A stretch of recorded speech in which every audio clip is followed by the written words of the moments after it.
could stay like this, forever following you.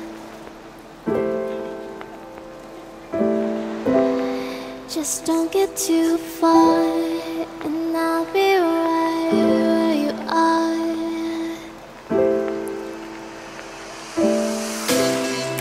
Hello everyone, Abby here with Purple Cottage Crafts, and I'm back with another handmade custom item for me that is going to be up for sale. So the title of this video is going to be Butterfly Journal B, because I made multiples, and so this one is listed as B. So that's what you're going to see in this video here. These are the items that you're going to receive if you want to purchase this here, plus some extra goodies from me. So this is a large craft glassine bag that will hold the journal and the extra goodies inside. And then this is an embellishment pack that I made. This is an altered white paper bag, and I ran this through my embossing folder.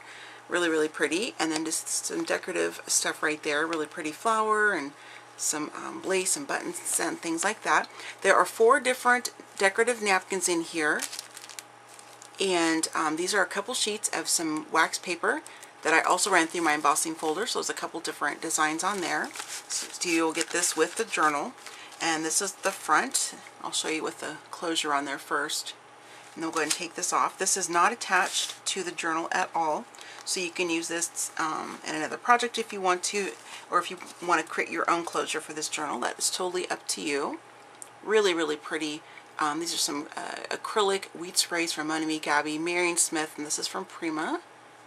Really fun fabric, and then this is why I'm calling it the Butterfly Journal, because this really fun stamp from Finnabair with Prima. And then here is the spine, and then the back. And then I have a Handmade with Love button with some purple in there because I'm a purple girl, and then my little signature right there on the bottom. So let's go ahead and get right into this journal. So what you're going to notice first is a little glassine pocket that I made up here. This is really cute, I think. Let me back step real quick. So all the pages, except for the cover, of course, have all been covered with some light coating of gesso. Now, some of the journals I'm selling have napkins kind of collaged onto cardstock. So I'm looking here, yeah, this one has a napkin cover. So if you want to use like watercolors, you know, different paint sprays, etc., it is going to react differently with the napkin papers versus an actual piece of scrapbook paper or whatever. So I just wanted to mention that real quick. And then I have also distressed the edges of all the pages just to kind of give it a little bit extra of texture, and then added some heavy gesso on there as well. So just to explain that before I forget. So this is a little glassine little pocket I made up here. Just cut it on an envelope in half. And then I have some different tags. This one I did not make, but I thought it was super cute, and I wanted to include it. I did put this little piece of paper on the back to hide that stitching on the back side, so it would be a little bit smoother if you wanted to write over that. So, and then this tag here I did make. I think this is really cute. It's got like a little bit of some lacy fabric in between these 2 pieces of paper right there, and then topped off with some twine, and then just kind of tucked in here. And this is a fabric strip from Maya Road. It's like washi tape, but it's fabric. And I wanted to point this out here too. So on the side, you're going to see some little strips here. I made this little side bit like a little tuck spot kind of. See how they kind of come out like that? Thought that was kind of a fun little different thing in the front. So these are some of my collage strips, and these have all been they're the offcuts of the different journal pages for the different journals I made. So you might recognize this fabric, or excuse me, this paper inside this journal, or you might have seen it in a different journal that I've already made. So just cut those down just for some fun little strips of paper to do whatever you want to do with them. Just kind of tuck it right back inside there. So the first page, really gorgeous paper. This is from, I can't think who made this. I'll think of it in a second. It's one of my favorite papers. And I also have a couple rusty paper clips in here, and then I also have a few of the hair like hair clips there. I'll show you that when we get to that page. And this is topped off with some scrubby cotton. Love that stuff. This is a postcard size a piece of watercolor paper, so you can use it for watercolors or different materials if you want to do that. Just on there. This is a really pretty paper here, and all the pages I try to make them different heights and widths and things like that, just to kind of visual interest, I guess, so to speak. And I like that kind of look for my journals that I personally write into. It's kind of fun. Here is a Resist Emboss stamped image there I did in the corner. Really, really cool looking. This is a smaller strip of some really fun paper here with the, you know, like the old vintage like advertisement. And this is a Marion Smith paper here. Just did some more stamping, random stamping. This is also Marion Smith paper. This is some stamping on the back. This has a little collage strip. Now this is not a tuck spot or anything. It's just sewn on there. Just some felt, and then there's some different. This is it the dictionary paper? Yeah, this is a little piece of the dictionary paper. Little scraps I had left, and just kind of like a cute button and some different fabrics and different things like that. I think that's kind of a fun little collage-y bit down there. The safety pin and some beads. And then this is one of the napkins, really pretty. So again, if you put anything on the napkins that is kind of wet or anything, it will react differently, just so you know that. Really pretty piece of some washi tape. This is some dictionary sheet from a vintage dictionary I purchased. Really, really fun. Some more of that Maya Road fabric washi there. Designer paper. And this here is the center of the journal. And this is a coffee-dyed heart doily, and this is a strip of some fabric I put down the middle. And then this right here is a little pocket. This is some more of that vintage dictionary paper. Ran this really cute, sweet pink washi tape down there. So like a little side pocket here. Okay, and it's not attached to the heart, it's just attached to this piece of paper right here. Just I made a little tiny pocket. Now these are some of my little inspiration strips, I like to call them, where they're basically just little strips of paper, some pattern, some plain, and they are not altered or any way that you could do it yourself. Isn't this gorgeous? I love this paper pad. I'm trying to remember who it's from. I'll put it across the video when I go to edit. It's really, really pretty. That's one of my favorites.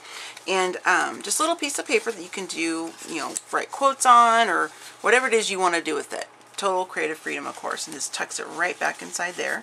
And you can, there's still room where you can add extra things if you want to do that. Okay. Here's a really fun piece of washi tape down here on the bottom.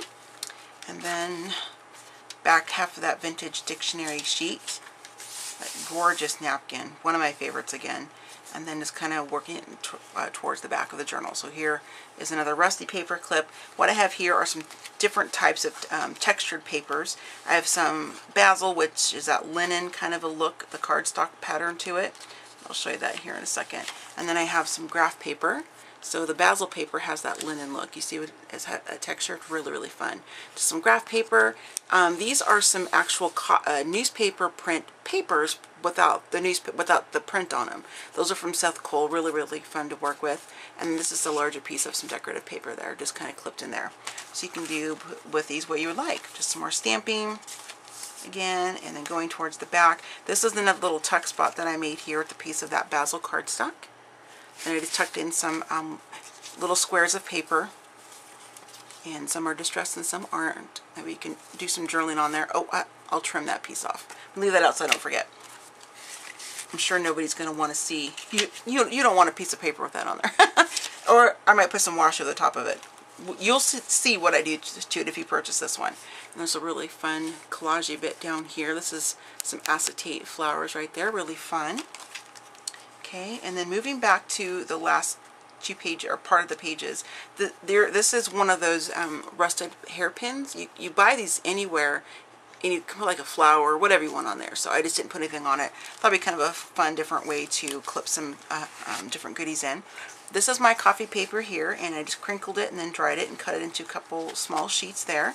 This is an unaltered coin envelope that has some washi tape on the top, so you can you know, open this and close it without it ripping or tearing or anything like that. Let me show you what I have tucked inside here. I'm trying to get them all out. There's quite a bit in this one. Hang on, almost got it. Okay, there we go. All right, so what I have in here are just some random pattern pieces of paper. Some have, you know, like the ampersand. Some have little phrases. Stay focused, I love that one. They're kind of like positive affirmation pieces, and I like, me personally, I like that around me, so I wanted to include a few of those, as well as just some, you know, different piece of pattern paper that are blank, so you could write on them or do whatever it is you would want to do. Let me get these tucked back in. So it kind of gives you the freedom to alter this if that's what you would like to do with this little coin envelope. So that's why I didn't do that. So there are a few things throughout this journal that I didn't alter, so you could do it yourself. Now here is another clip. This is not stuck to the packaging. This isn't like a tuck spot. These are just some more tags. I didn't make, did I make that one? Let me pull this one out. Oh, this is the pocket one. Yeah, I did do that to it. So I didn't make this one, but I did put this one together. Just a, tag with some really fun pattern paper inside there, and I made like a little pocket with some other pattern paper, and then these are just some little strips of graph paper that are folded in half, and then just some fabric and some staples on there. And this is just some more pieces of my coffee dyed paper that have not been crinkled up. They're just, flat and normal, I guess, or regular.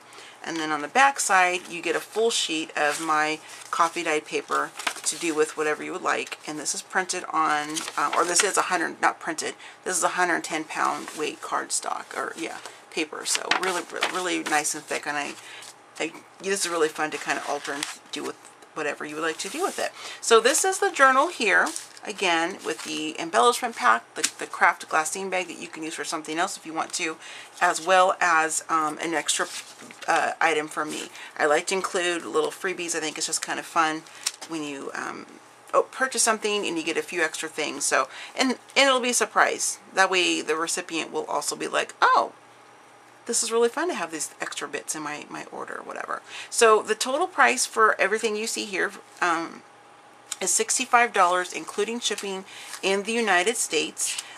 For anybody outside the US, it is $65 plus whatever shipping cost to your country. So the way to, if you're interested in purchasing this journal, what I need to have you do is leave a comment in the comment section below stating that you were interested in purchasing Butterfly Journal B, and then follow that comment up with an email to purplecottagecrafts@gmail.com and indicate this again, that you want Butterfly Journal B, and then I need to have you put your shipping information in there as well as your PayPal information, as that is the only form of payment that I take for my handcrafted items. And this is going to be first come, first serve. So the first person to leave me the comment with this information, follow up with an email with this information, including your shipping and PayPal information, then they will get it. I'm going to do like a first come, first serve. So, and then what I will do is once this is sold, I will go back to this video, and in the same title line, I will write sold, all capitals, so you know it's no longer available. So I'm going to go ahead and wrap this video up, and then if you have any questions, of course, leave in the comment section below, and we will go from there. So happy scrapping, happy planning, and happy crafting, and I will see you on my next video. Bye!